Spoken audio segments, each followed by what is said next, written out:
ईश्वर है या नहीं, हाल ही में इस पे एक डिबेट हुई जो बहुत चर्चा में रही। इसमें दो पक्ष थे। एक पक्ष को जो कि ईश्वर नहीं है को रिप्रेजेंट कर रहे थे जावेद अख्तर साहब, जो कि बहुत फेमस राइटर हैं, बहुत चर्चित व्यक्ति हैं। एक तरफ थे मुफ्ती इस्माइल नदवी।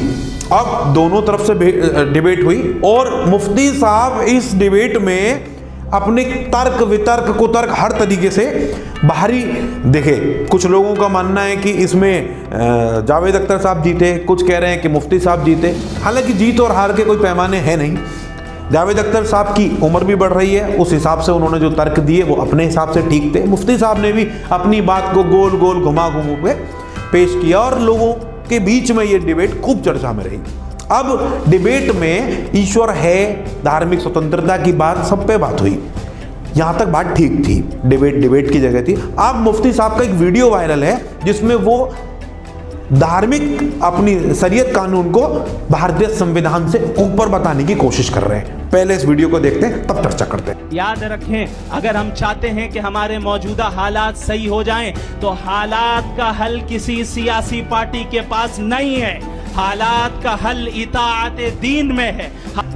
ये मुफ्ती साहब कह रहे हैं कि यदि हमारे हालात सही हो जाएं, हमारे मतलब अपने धर्म विशेष के लिए, तो उसका जो सॉल्यूशन है वो किसी पार्टी के पास नहीं है, उसका सॉल्यूशन दीन के पास है। हालात का हल इकामत दीन में है। हालात का हल इत्तिबाए सुन्नत नबवी में है। याद रखें, इस मुल्क में हमारा अप्रोच गलत रहा, हमने गलत अप्रोच इख्तियार किया। हम ये कहते फिरते रहे कि हमारा वतन हमारे दीन से ज्यादा मुकद्दस है। हमने ये एतराफ किया कि सेक्युलर निजाम हमारे निजाम से ज्यादा मुकद्दस है। मतलब वो कह रहे हैं कि हमारा जो सेकुलरिज्म जो हम मानते हैं, जो सबका है देश, हम ये जो मानते हैं कि हम यहां सब बराबर हैं, वो हम उसको बढ़िया बताते आए, वो अपने लिए कह रहे हैं, लेकिन उससे बेटर वो दीन को बताते हैं। मतलब इसका मतलब मुफ्ती साहब को जो दीन को मानने का जो राइट मिला है, जो अपनी धार्मिक चीजों को मानने का राइट मिला है, वो संविधान के आर्टिकल 25 से मिला है। संविधान ने हमें यह अधिकार दिया कि हम अपनी धार्मिक स्वतंत्रता को माने।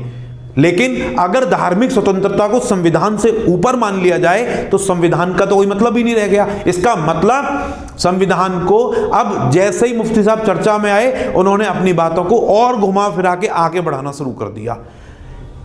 वीडियो पूरा अवेलेबल है यूट्यूब पे, अगर आप देखना चाहें तो देख सकते हैं। खूब चर्चा में बना हुआ है। आपको क्या लगता है कि वीडियो संविधान जो है वो किसी दीन से, किसी धर्म से ऊपर है, या संविधान ऊपर है, या धर्म ऊपर है?